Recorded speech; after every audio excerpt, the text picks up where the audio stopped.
1380, as near as the experts can place it. One of the few surviving examples of early secular plate, made for the kings of France and given by Francois Ier to Henry VIII on the field of the cloth of gold.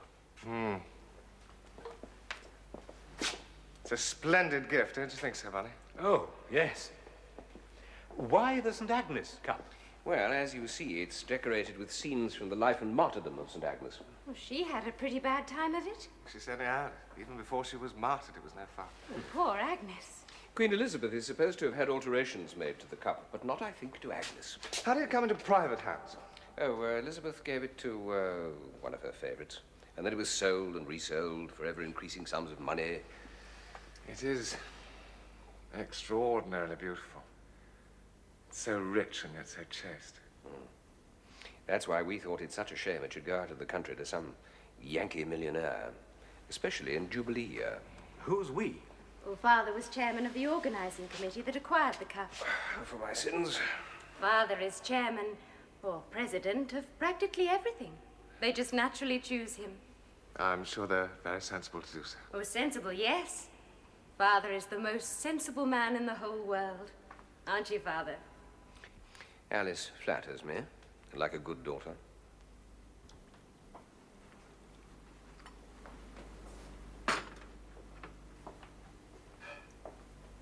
Mr. Raffles? Thank you. Mr. Manders? Thank you. Of course, your father was the best president the MCC ever had. Oh, was he? Oh, he certainly knows the game. He knows most games, though he never played cricket in his life.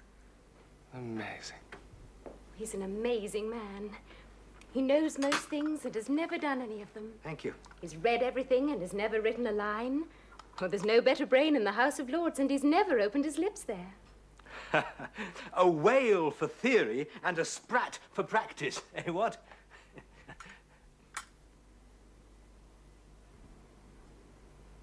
I'm sure he's quite capable of practice if it's necessary. Do you play cricket for England yourself, Mr. Manders? No, I don't actually. What do you do? Nothing.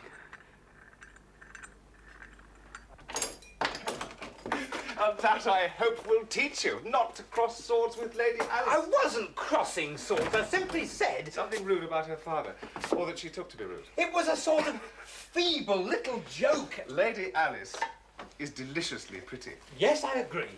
And her father is a great man. Yes. Not the subject for your feeble little toes. Look, I am sorry I said it. He is chairman of the committee, which bought the St. Agnes Cup for the nation.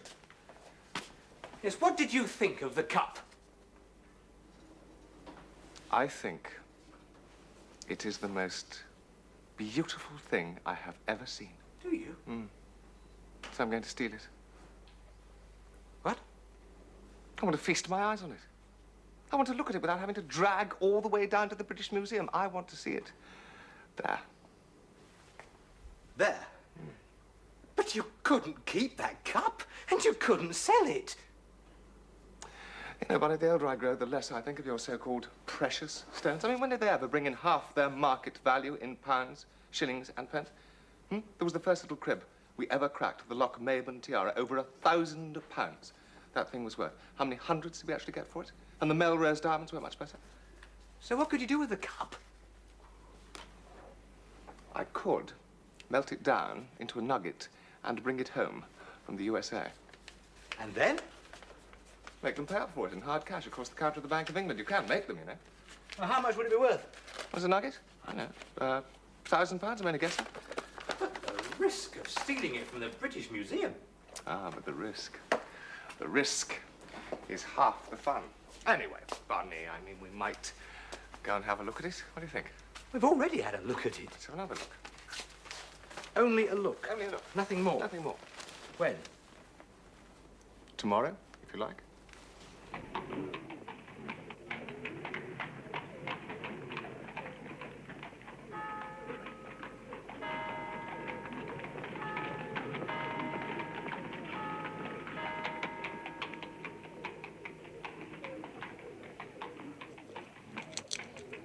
I suppose I shall have to walk up those steps.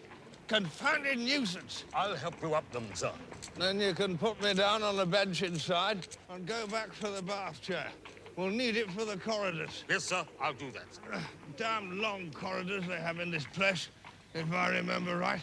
Oh, thank you, Yes, young sir. man. There you have. Thank you very much. Damn long corridors and damn few places to sit down. That's very kind of you, young man.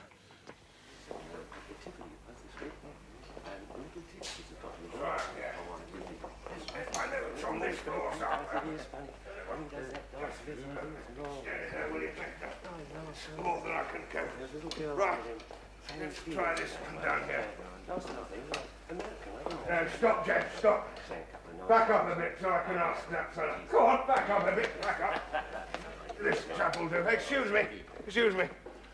Are we right for the St. Agnes Cup? Oh, yes, sir. Straight along as you are, sir. Are you sure? The room's at the end of the corridor, sir. You can't miss it. Are you sure I can't miss it? I've been misdirected enough for one day. On, James, on. Go on, James, on. Find the damn thing.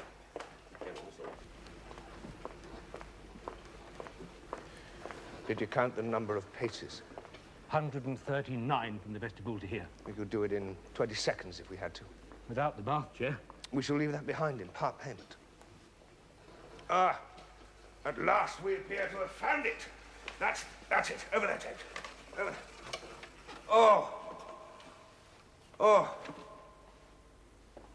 Oh, it's beautiful. Beautiful. Don't you think that's the most beautiful thing you ever saw in your life, Constable? It's not for me to say, sir. I'm just employed to guard it. Guard it, eh? I should like to steal it. You'd better try, sir. What?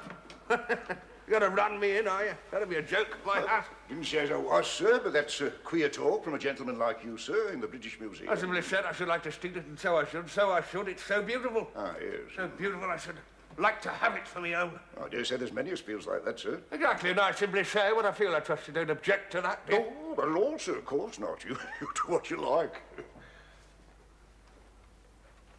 I must doubt if a valuable thing like that is safe in a glass case like this. Safe enough as long as I'm here, sir. Oh, but he's one man enough, eh? What do you think, James? Oh, yes. What? I should say so. Well, you're a fool, James, you're a fool. Yes, sir, if you say so. You appear to be single-handed, is that right? I'm not single-handed, sir. You see that seat by the door? Huh? One of the attendants sits there all day long. Sits there all day long, does he? Where's he now? Oh, talking to another attendant outside. If you listen, sir, you'll hear him for yourself. Well, I mean the fellow who was there with the billiard cue when we came in. Oh, that's not a billiard cue, sir. That's a pointer. It ought to be a javelin. It ought to be a poleaxe. Why, sir? The public treasure ought to be better guarded than this. I shall write to the Times about it, you see if I don't. Oh, Lord bless you, sir. I'm all right. Don't you bother about me. I'm not bothering about you. I am bothering about that cup. Why, you don't even have a truncheon. Oh, not likely to want one neither, sir. You see, it's early as yet. In a few minutes, these rooms fill up. And there's safety in numbers, as they say. Ah, soon fill up, will it? Any minute now, sir. Good. It isn't often as empty as long as this, sir, but it's the Jubilee, I suppose. People think more about the celebrations. All the same, I will not have unnecessary risks run with the nation's property. I shall still write to the Times. I shall write today. I just have to blow my whistle, sir, and the attendants come running in at the double. Oh, yeah. Yes, and supposing you can't blow your whistle, eh? What then, eh? And why would that be, sir? Well, there might be 100 reasons for it. I appear to have dropped my muff. I wonder if you could you possibly give me a hand with that? Could you?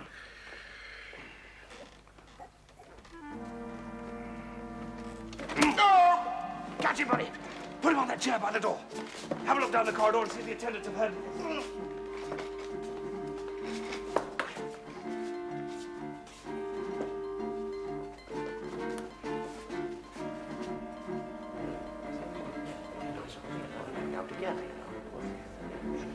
Right, come on, buddy. All right, James, we've seen everything we came to see. I think we might safely be on our way. Just look at that fella, disgraceful, sleeping on the job. Right, steady as she goes, James. Steady as she goes.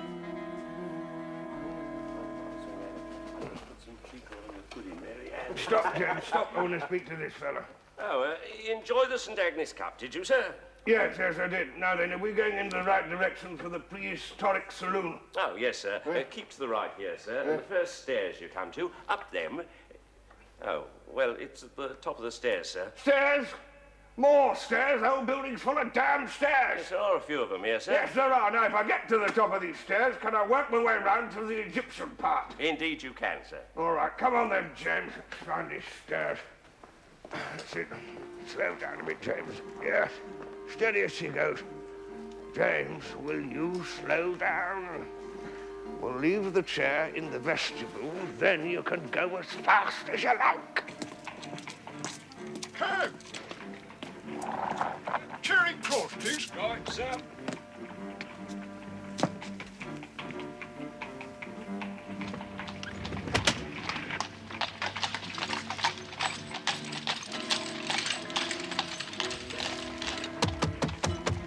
Hello. Where the devil are you driving us? Charing Cross. You idiot, I said King's Cross. Round your spin and drive like blazes till we miss a train. King's Cross. Righto, sir.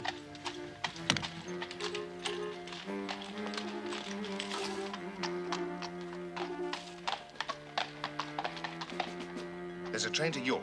We can book on that. Then we'll slope through the subway to the Metropolitan line and get home via Baker Street. When do we take these things off? In the gents of Baker Street. Not until I have told you frankly and exactly what I think of you and your latest deed. What was wrong with it?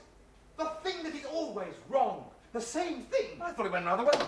You make one plan and you tell me another. I didn't. Not today, Bunny. I swear it. We were going there for a preliminary reconnoiter, nothing more, to investigate the possibilities.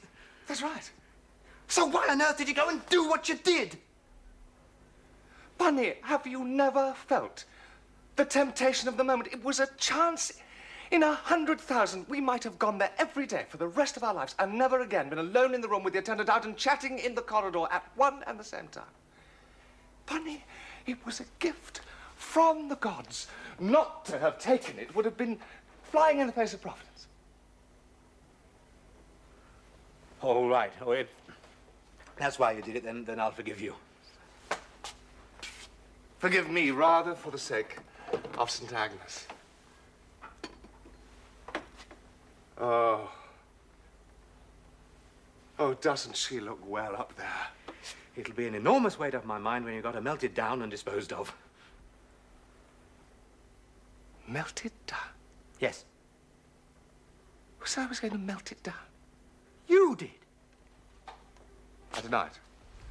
You said you'd melt it down into a nugget and bring it home from the United States. I said that I could melt it down, not that I would. Oh, that's a wretched quibble. In deadly earnest, then, to have taken it was a crime against the laws of the land, but to destroy it would be an offence against God and art, and may I be spitted on the vein of St. Mary Abbots if ever I commit it. What?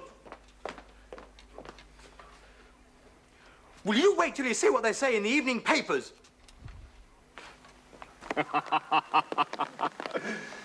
They say that the accomplice who pushed the bath chair was a middle-aged man of blackguardly appearance and criminal type.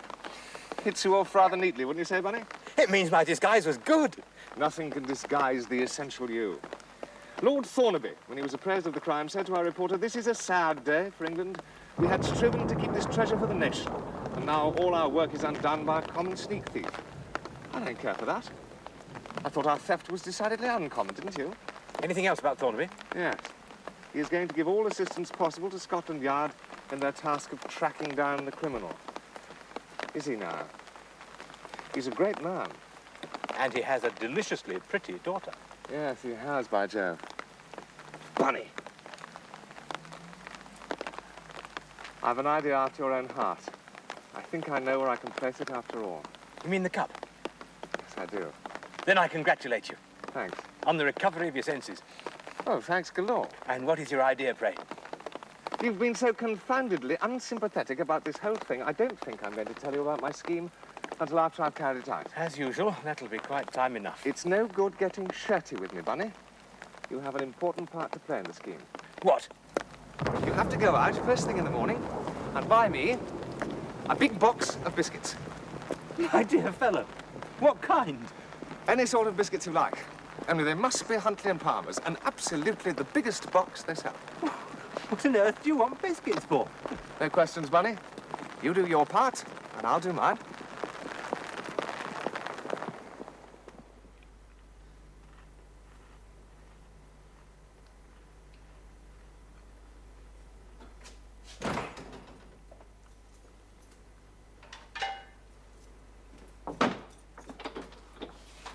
Congratulate me. I've done it. You done what? As you wished. I have placed the cup. How much for? How much for? Now, let me think. Had a couple of cabs. And the postage cost me a tenner. Registration was an extra twopence. That's... Yes, the whole thing must have cost me exactly 5 1/8. Yeah, well, it cost you, but how much did you get for it? Nothing. Nothing? Not crimson cent. Well, I'm not greatly surprised, though it's a bit of a blow. I never thought it had a market value, and I told you so in the beginning. Yes, you did. So what have you done with the thing? I've given it to the Queen What? as a Jubilee present. You haven't. Well, I've sent it to her private secretary, Sir Arthur Bigg, if that will do for you. I thought they might take rather too much stock of me at the GPO if I addressed it to the Sovereign herself. Well, that's why the biscuit tin? Yes. I drove over to St. Martin's le Grand with it and registered the box into the bargain. Do a job properly if you're going to do it at all. But why on earth do such a thing at all? My dear Bonnet, we have been reigned over for 60 years by infinitely the finest monarch the world has ever known. The world is taking the present opportunity of signifying the fact for all it is worth. Every nation is laying the best it has to offer at her royal feet. Every class in the community is bringing her its gifts. Except ours, the criminal class. I have tried to remove one reproach from our fraternity, one blot from our sullied escutcheon. Well, supposing they trace it to us. Well, there's not much to grab hold of in a biscuit box by Huntley and Palmer's line with the day's newspapers. And I wrote nothing that could possibly be traced. I simply printed 2 or 3 words upon a virginal postcard. Well, Raffles, I must say you always were a sportsman, and you always will be. Bunny? The Queen. God bless her. God bless her.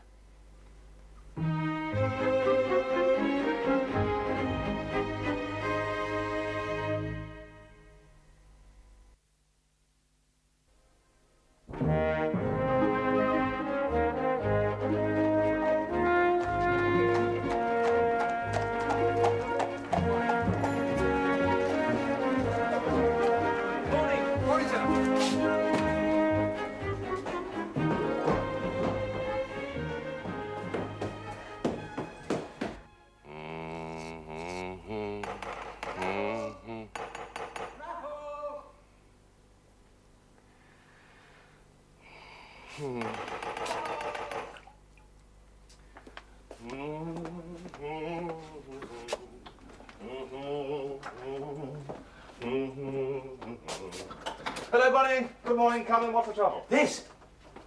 The Right Honourable the Earl of Thornaby, KG, requests the honour of your company at dinner.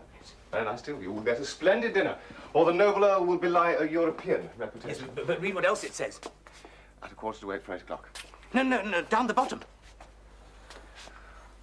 To meet the members of the Criminologists Club. Yes. Well, who are the criminologists and where's their house? Because there's no such club on the list in Whitaker. The criminologists, my dear Bunny, are too few to have a local habitation and too select to tell their name in Garth. They are merely so many students of contemporary crime who meet and dine periodically at each other's houses. And your friend Thornaby is one of them? My friend Thornaby is, I'm not in the least surprised to say, their chairman. Well, what do you make of it? Well, I do hope you shall accept. I certainly shall.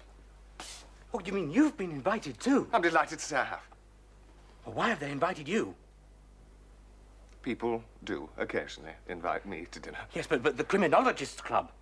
Well, they're studying the influence of crime On sports, where the professionalism and the money motive necessarily bring crime in their train, that sort of thing. It's rather in my public life. Well, in yours, if you like, yes, but it's not in mine. No, Raffles. They've got their eye on us both, and they mean to put us under the microscope, or they never would have pitched on me. I almost wish you were right, man. It was such fun. What? It may console you to hear that it was I who gave them your name. You? Yes, I told them you were a far keener criminologist than myself. I am? Yes, I said that you were fascinated by crime. How splendid that they've taken my hint and decided to invite you too. They are on the track of that cup. Well, they only have to inquire at Buckingham Palace. Well, wherever the cup is now, they can still arrest us for pinching it. It would be damned unsporting of them, but I agree, the police are not always as good sports as they might be. Well, for once, I'm not worried about the police, but I'm confoundedly worried at the thought of these criminologists. Thornby House Park. That's just on the corner of Mine Street. Yes, it is. Can you see it from your bedroom windows? I should think you can. Back of it, why? No reason at all. Let's go and have a look.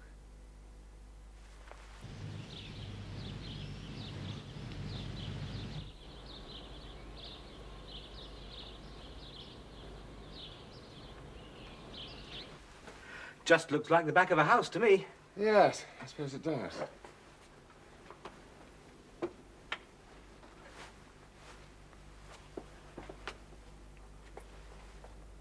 Ah, that's better.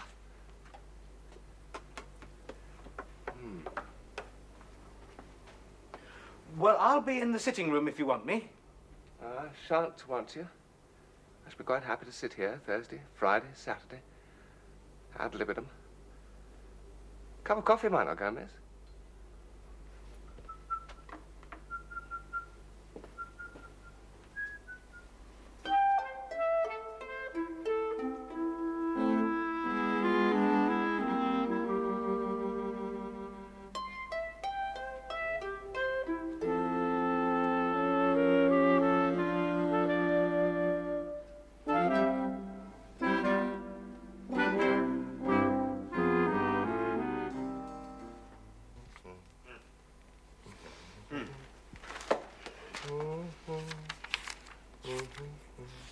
Oh. Oh, I must go home and dress. Oh, yes. Yes, tonight's the night. Yes, will you call for me on your way? Yes, if you want me to. What time? Oh, well, we're bidden for 7:45 for 8 o'clock. It can't take much more than, say, 5 minutes from your place. Well, 7:45. Right. I'll be there. It's just that I'd feel better if I go there with you. Wait, without fail? Thanks, Raffles. Not at all. Ah.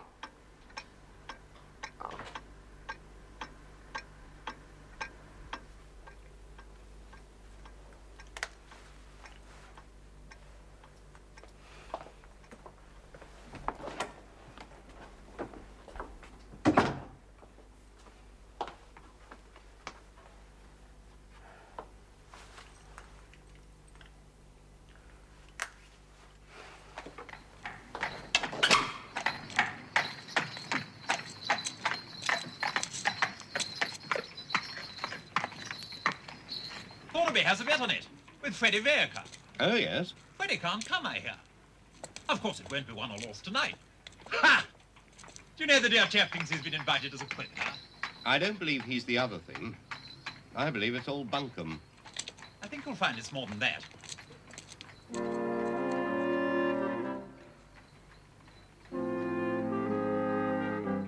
I wouldn't put him in one of your books. Exactly like his mother. Yeah, I think It's amazing how few batsmen, even if the first class, can spot the ball which you toss just 6 inches higher into the air. Oh, yeah. Mr. Manders. Ah, Mr. Manders, how do you do? Delighted you could come. It's very good of you to invite me. I believe you know my daughter Alice. Good evening, Mr. Manders. Good evening, Lady Alice. Mr. Raffles, of course. Yes, of course. Hello, buddy. You promised to pick me up on your way. Oh, did I? I must have forgotten. Mr. Raffles has been explaining how he hoodwinks people What? when he's bowling. Oh, Oh, yes. My daughter has insisted on being my hostess tonight. A charming hostess. But you must come and meet the other members. We're rather a small handful, I'm afraid, but then we are a small club. May I introduce Lord Selby, the High Court judge, Mr. Manders. How do you do? How do you do? Sir Ernest Kingsmill, QC, Mr. Manders. How do you do? How do you do? And Mr. Parrington, whose novels no doubt you've read. Oh, indeed I have. Mr. Manders. How do you do? So you're the famous Mr. Manders? Famous? Oh, what for? For being the friend and associate of Mr. Raffles. Dinner is served. Shall you? Yes. Always enjoyed it.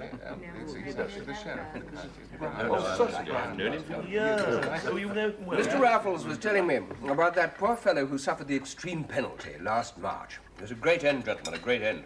It should take its place among the most glorious traditions of the gallows. Do tell them, Mr. Raffles.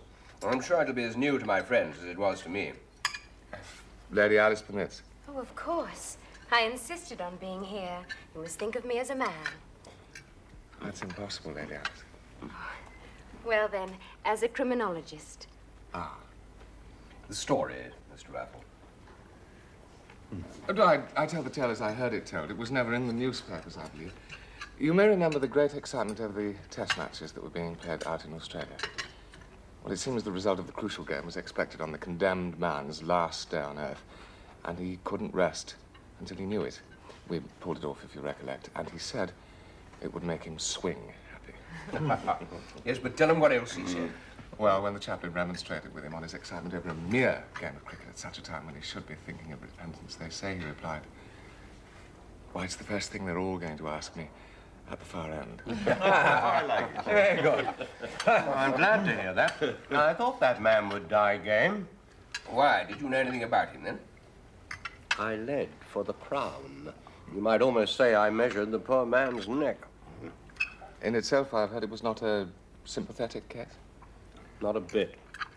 Must have been a comfort to you. Would have been to me, but Kingsmill here's a callous devil. Well, it's not my business to have feelings. Well, I'd have been very sorry to have had a hand in hanging Peckham and Scott the other day. Why those two particularly? Because they never intended to kill that old lady. They strangled her in bed with her own pillowcase. I don't care. They didn't break in for that. They never thought of scragging her. Just of innocent burglary. Yes, and the silly old woman made a noise and one of them tied too tight. I call it jolly bad luck on them. The sort of thing that could have happened to anybody. Sort of thing that could have happened to any burglars. I admit they were burglars, but that's all. Quiet, harmless, well-behaved burglars in the peaceful exercise of their humble avocation. Yes, Thornaby, if you like. Well, Selby didn't think so, did you, Selby? I did not. Did you actually... Yes, I was their judge. Of course, there must be many a burglar you've restored to his friends and relations, Kingsmill. Well, let's say many a poor man who has been charged with burglary. It's not quite the same thing, you know. I don't think reputations are ever undeserved. Sorry, champagne went up my nose. In any case, many is an exaggeration. I never touched criminal work in town. Well, it's the only kind I should care about. Oh, I quite agree with you. Of all the criminals one might be called upon to defend, give me the enterprising burglar. What do you think, Mr. Raffles? I suppose it must be the most amusing branch of the business. Oh. I mean, amusing to the people who do it, not for the people who get burgled. Amusing? In what way? Well, I imagine these things. Imagine them. Well, I imagine that for some people there must be some sort of excitement, a thrill in pitting themselves against the best brains of the law, in much the same way that I get my excitement out of pitting my skill as a bowler against the best batsman in the land, don't you think? Yes, well, I'm not very amused by the antics of Mr. William Sykes. Ah, but he was prehistoric, and no gentleman. Then who would you say is the reigning king of the burglars? Oh, I should say the man who stole the Lochmaben tiara. Oh, really? I know him well. I beg your pardon? What? You know the thief? Oh, no! I just meant I know Lord Lochmaben, or rather I know his son, Alec. I used to play cards with him at one time. Bunny, too, of course. It is rather a coincidence that you should know Lochmaben. Is it? Yes, I believe you also know the Milchester people, where Lady Melrose had her necklace stolen. Yes, I was staying there at the time. We believe it to be the same man. Really? Yes, the crimes are both in the same style. I suppose there is a slight similarity, but surely it's hardly enough to found a theory on. Well, it's just that the coincidences come so thick and fast, it's impossible to ignore them. For example? Well, let me quote a third case. The theft of the St. Agnes Cup from the British Museum. Good heavens, has that been stolen? It has. I saw nothing about it in the newspapers. No, there was very little about it in the newspapers. We were looking at it only the other day. And it was stolen the very next day. Well, bless my soul. And that's why my father has jumped to his wrong conclusion. Conclusion? What conclusion? Well, Mr. Raffles, my process of thought. It starts with the kinship between the theft of the Lochmaben tiara and the Melrose necklace and the St. Agnes Cup. We think that all three crimes were perpetrated by the same man. Do you think so? There seems to be a sort of similar brilliance. I only wish I could meet him. Well, that might be easier than you think. What, you mean he might be in the house now? What a jerk if he were. Well, it would be quite in keeping with the character of this man, so far as we know it, to pay a call on the chairman of the Criminologist Club and to choose an evening when he happens to be entertaining the members. Yeah, it's quite in keeping. One sees a certain wit in all his doing. He might be robbing us now. What a terrible thought. Hardly possible. Yes, it is a bit far-fetched. Well, Father, send someone to make sure. Send Leggett. Leggett. Yes, my lord. Oh, I know, I'm being Yes, silly, but... that's all right, my dear. Leggett, would you just send upstairs to make sure that all the doors are open and all the rooms in proper order? Yes, my lord. Well, how did we get into this burgarious backwater? From the mainstream of murder. It was you, Thornaby. Oh, yes, we were talking about styles of crime, which is within the normal area of our discussions. You see, Mr. Raffles, we believe, that is, we criminologists, believe that every crime has a signature appended, as recognizable as when a man signs his name. Really? Yes, as identifiable as the work of a great artist. In exactly the same way, it must have been done by X and no other. How interesting. According to our theory, there is only one artist in England who could have committed certain crimes. Oh? Who? Well, ha! Thought a bit. Well, Mr. Raffles, our idea was a laugh, if you like. I beg your lordship's pardon. Yes, what is it, Leggett? I beg your lordship's pardon, but I think your lordship must have forgotten. Forgotten what, might I ask? Locking your lordship's dressing-room door behind your lordship, my lord. The what? Been up myself, my lord, seen for myself. Bedroom door, dressing-room door. Seems they're both locked from the inside, my lord. Locked on the inside? Yes, my lord. By whom? Excuse me.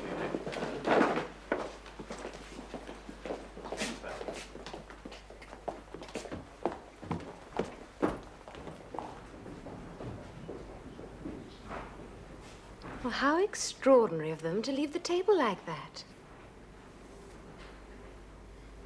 It might be amusing to see why. I suppose it might. Shall we go and see?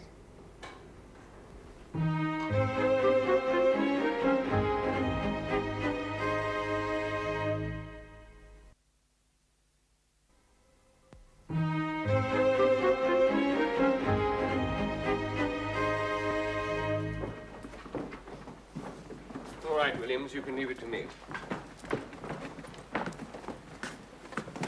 You'll never do it.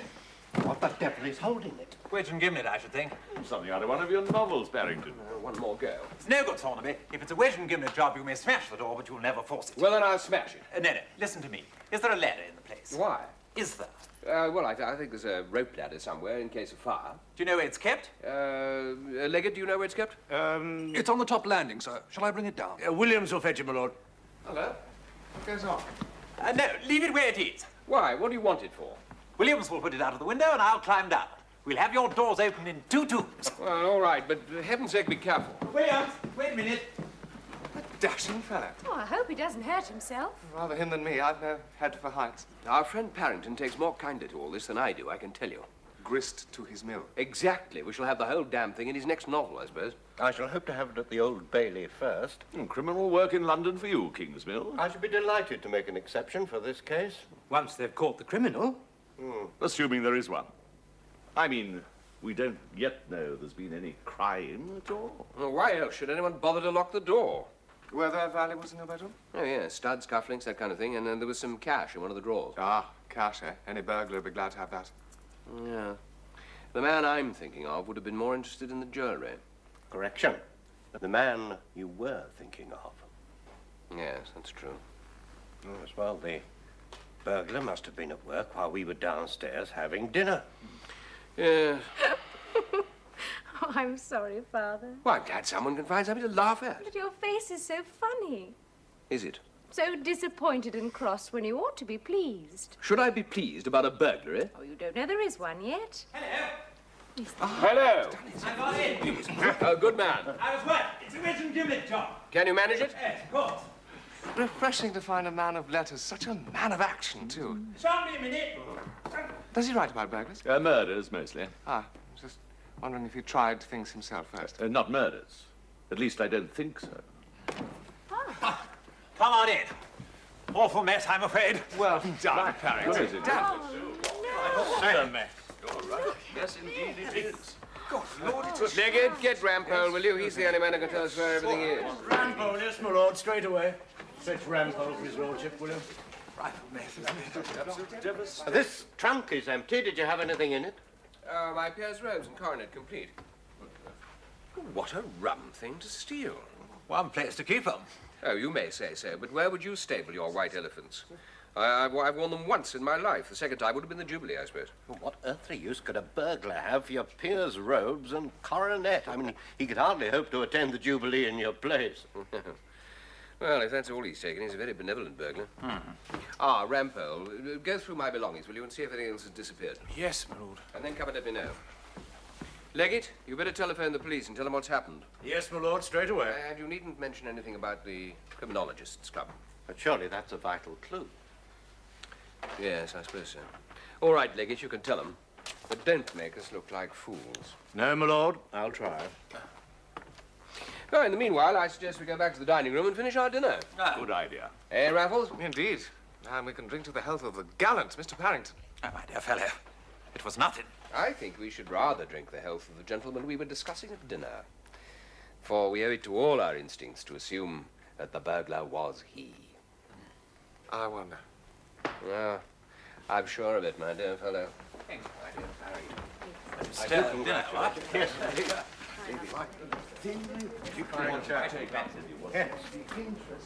The audacity is his, and his alone. I look no further than the fact of his honouring me on the very night when I tried to entertain my brother criminologist. Now, that is no coincidence, sir, but a deliberate irony that would have occurred to no other criminal mind in the country. You may be right. Oh, I'm quite sure of it.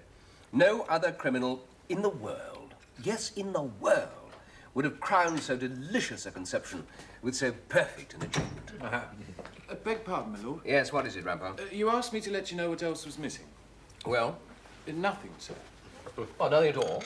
No. Apart from your robes, my lord, and your coronet. Well, thank you. The police inspector asked if he could come in for a moment. Well, if no one has any objection. No, we'd be interested. Ask him to come in, will you? Yes, my lord. I've reason to think that that man has been neglecting his duties up there. You don't think he's the thief? Oh, good heavens, no, just idle. Mind on women. Good evening, gentlemen. Good evening. Good evening. Woodward, Scotland Yard. Lord Thornaby. Good evening, Inspector. Well, what have you found? Well, the robbery took place between 8:15 and the half hour. Now, how do you know that? Well, your man Rampole was in your dressing room until close on the quarter. Was he? I'm very glad to hear it. And all was as it should be when he left the room. Besides, the burglar had wrapped up a clock in a towel as if to carry it away, then changed his mind at the last moment and slung it on a chair. Oh, what does that prove? Well, the clock had stopped at 8:20. Yes, but that's hardly proof, Inspector. Well, I agree, sir, but it does fit in with everything else. At a time when we were making inroads on our saddle of mutton. Do you think the man was hiding in the house? Possible to say, my lord. He's not in the house now, that's for sure. My men have been over every inch of it. Inspector, we are all by way of being, how shall I put it, interested in criminology. So I understand, my lord. And we tend to believe that the perpetrator of this amusing outrage can be no other than the swell mobsman who relieved Lady Lochmaben of her tiara and Lady Melrose of her necklace. There are certain resemblances. Yes, I think your lordship may have hit the nail on the head. And there is another crime you may not have heard about. The St. Agnes Cup. The what, my lord? A medieval gold cup which was stolen very recently from the British Museum. Ah. And there wasn't much mention of it in the newspapers, quite deliberately. But only a couple of days after the theft, the cup arrived at Buckingham Palace in a biscuit tin with a card saying, "A Jubilee present." Well, God heavens! Well, how incredible! Incredible but true. Well, what did the Queen do? Did she act as a receiver of stolen goods? I hope. Yes, she decided that she would keep the cup. Oh, good. And that she would keep it in one of her museums, the British. Yeah. Anyway, I would say it's the same man. Yes, my lord. And frankly, Inspector, I don't care if you never catch him. There you go. Good night, Inspector. By the way, Raffles, are you a member of the Athenaeum? I have not that honor. Oh, I don't know about that. I wondered if you'd care to join. I'd be happy to put you up, and I have a number of friends on the committee.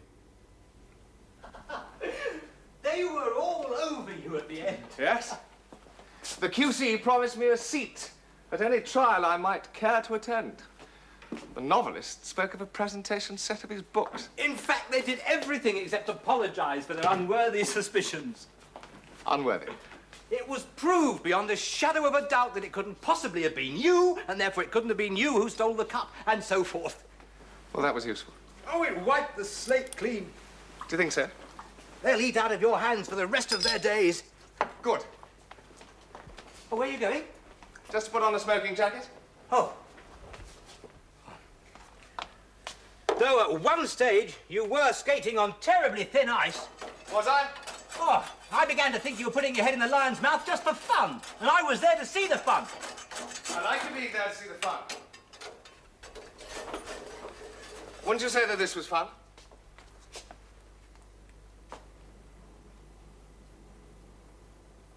Thornaby's?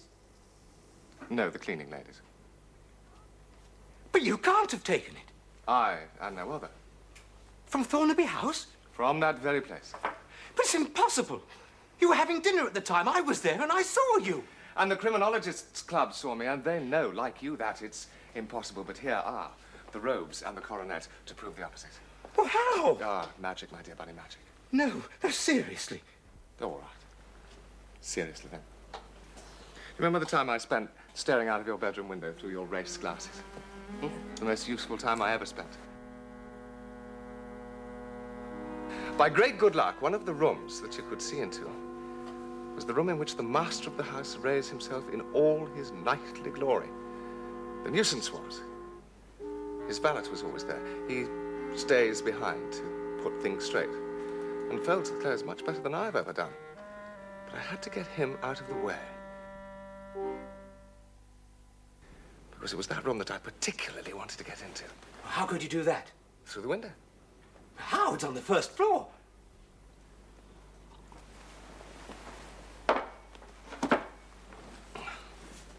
My own invention. You take off the end. And you do that. And then you pull. Pull.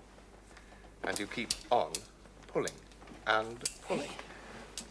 And then onto the end you fit a hook, which is jolly handy for hooking onto pipes or whatever else you find to hook onto. And then onto the hook you fit a length of knotted rope. Well, how long did the whole thing take you? Tonight, all in all, 5 minutes from Mother Earth to Mother Earth. What, do you mean to tell me you climbed up and down, in and out, broke into that cupboard in that big tin box, pinched the robes and the coronet, wrapped up the clock, pulled out all the drawers, built studs and all the rest of it, and all in 5 minutes? No, of course I don't, and of course I didn't. Then what do you mean, and what did you do? Made 2 bites of the cherry bunny.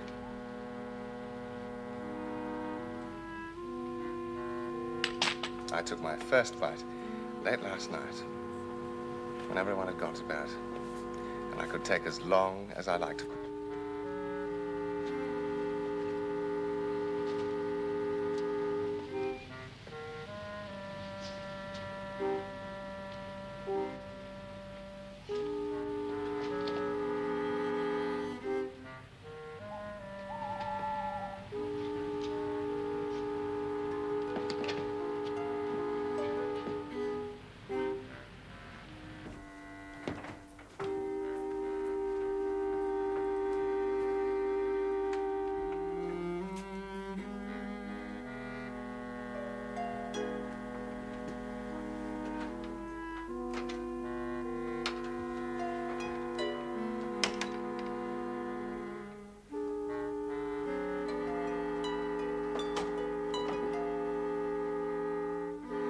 Of course, I was a very good boy. Left everything neat and tidy exactly the same way that I found it, except I took the robes. You mean you went up there again tonight? Yes. Tonight, my problem was that valet. I had to find out something about him, so I did. And I sent him a telegram from his best girl, saying she would meet him on the corner at 8 o'clock. Of course, he pretends he was still in the dressing room at 1:15, as usual.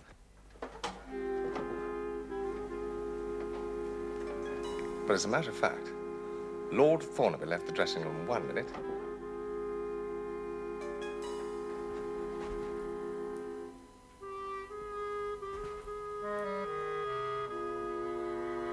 His valet followed the minute after. And I entered through the window the minute after that.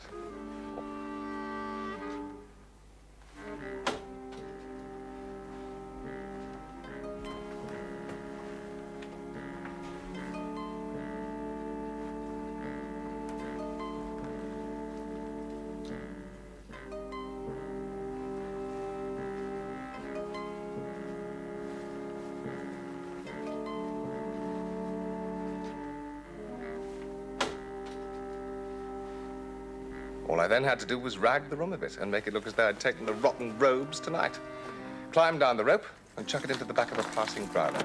And I was standing, ringing the bell at the front door at 5 minutes to 8. By George, it's the biggest thing you ever did in your life, Raffles. Well, I've convinced those dear criminologists that it couldn't possibly have been me. There must have been some other chap that they've been perfect asses to confuse with me. You've done a miracle, Raffles. Yes, perhaps. But do you mind if I turn you out now, Bonnie? I'm fed up with excitement and I'm short of sleep. Oh, of course. And I've promised to take Lady Alice to net practice in the morning. Oh, very well. I'll be off.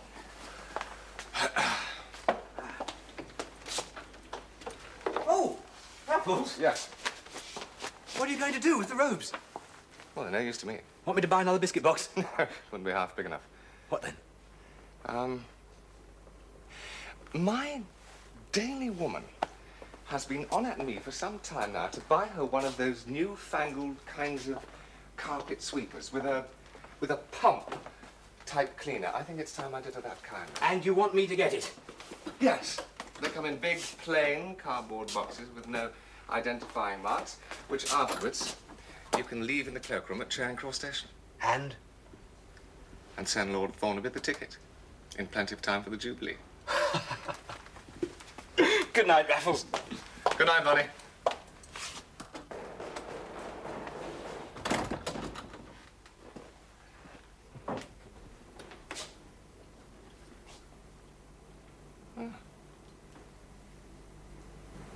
Rather fetching.